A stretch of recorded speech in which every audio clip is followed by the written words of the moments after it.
Hello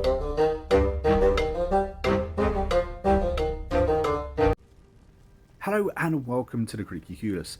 I'm the Monk, and today we are doing a review for Firefighter Simulator The Squad. That's right, yet another simulator game has released and I've been able to get my hands on it. So here is my honest review. Now, this game has been published by Astragon. It is currently on Steam, the Xbox and PlayStation, and will set you back around $24.99 on consoles. This has been recently released on consoles. This game has actually been on Steam for a little while now, and so many PC players are already well aware of this game. However, it has recently just been released on console, which is why I am reviewing it. Now, Firefighter Simulator The Squad is a 4-player cooperative. Now, you can play this as a single player as well and have AIs fill in for the rest of your team. And I'm really glad that they actually do a pretty good job, or at least a passable job anyway, because I haven't been able to play the multiplayer as of yet, but I am looking forward to playing the multiplayer. So if anyone wants a game, let me know down in the comments. So basically, you go around putting out fires. Shock horror, who would have thought that from Firefighter Simulator? But yeah, so you pull out of the garage, you get to drive around a fire engine, go to the different situations around your map, putting out these fires. I really like it, to be honest with you. First impressions are all positive.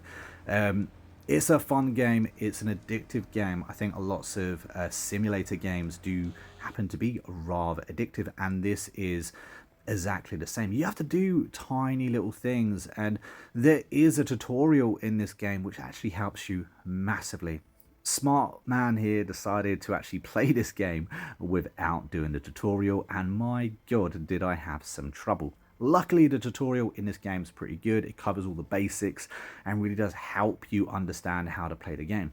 You have to do silly little things like actually hook your fire engine up to a fire hydrant, giving it a supply of water.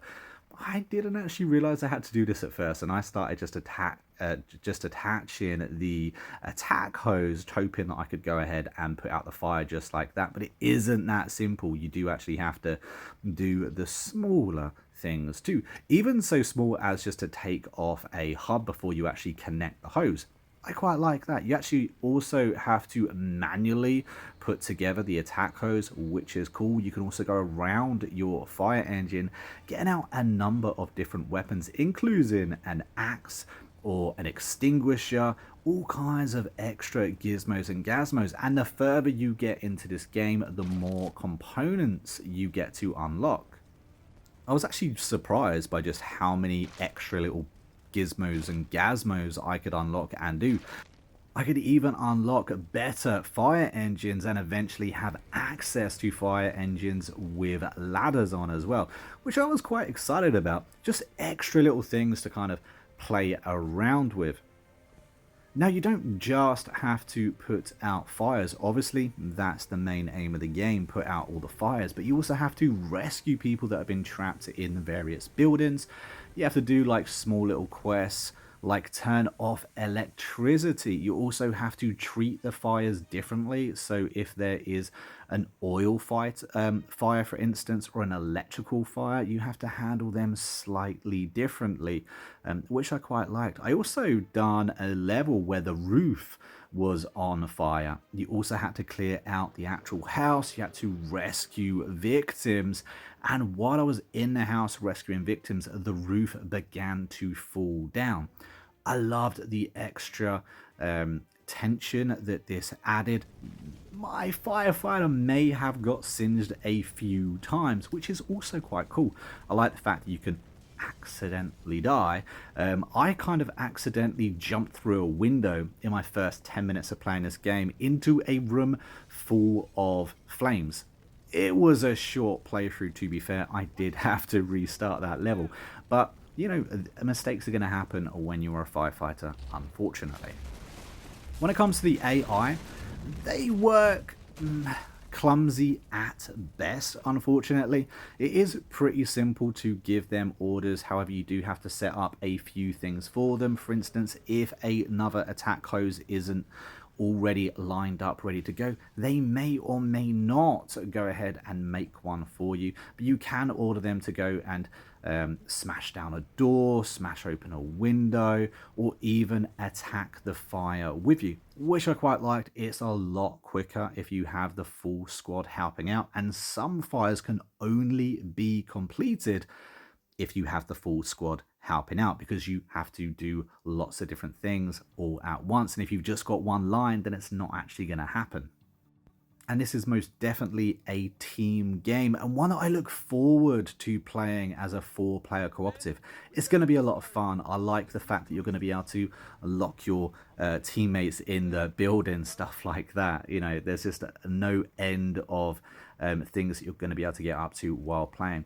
Actually having a look at the entire map as well, it seems like there are a number of different missions, and it doesn't look like you're going to be able to complete this game very quickly at all.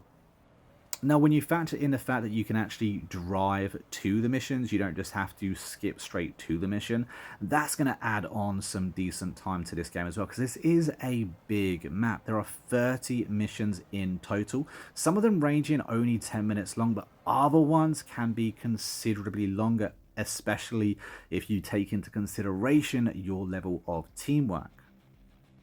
For the price, $24.99, I would actually recommend this game. Now, it isn't perfect, and I'm not trying to claim it to be perfect.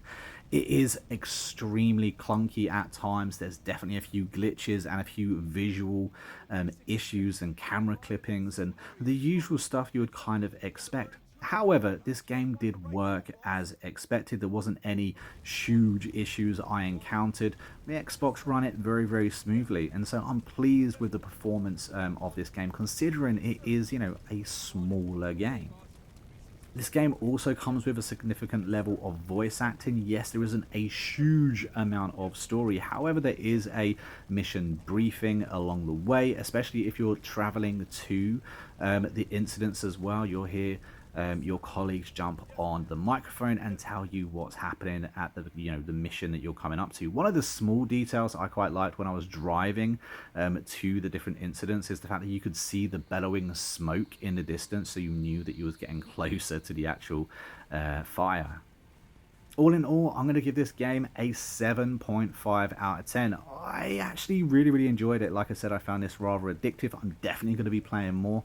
If you are looking for more people to join you while playing, let me know down in the comments. I also have an active and growing Discord, so if you want to join that and find more people to play this game, then let me know. I'm also going to be doing a giveaway for this game. That's right, we are doing a giveaway for Firefighter Simulator The Squad.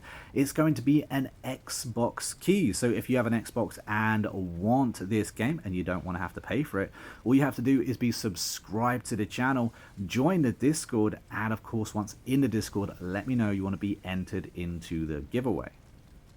And down in the description, along with the link for the Discord, you're also going to find a link for my recently released Cyberpunk Dystopian 7 Broken and Bound. It's actually currently free on Kindle Unlimited as well, but it's also available as ebook and paperback.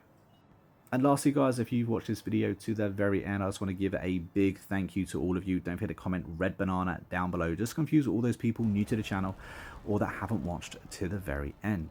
But anyway, I've been a Monk, we've been Critically Clueless, and I will see you in the next video real soon. Until then, take it easy and happy gaming.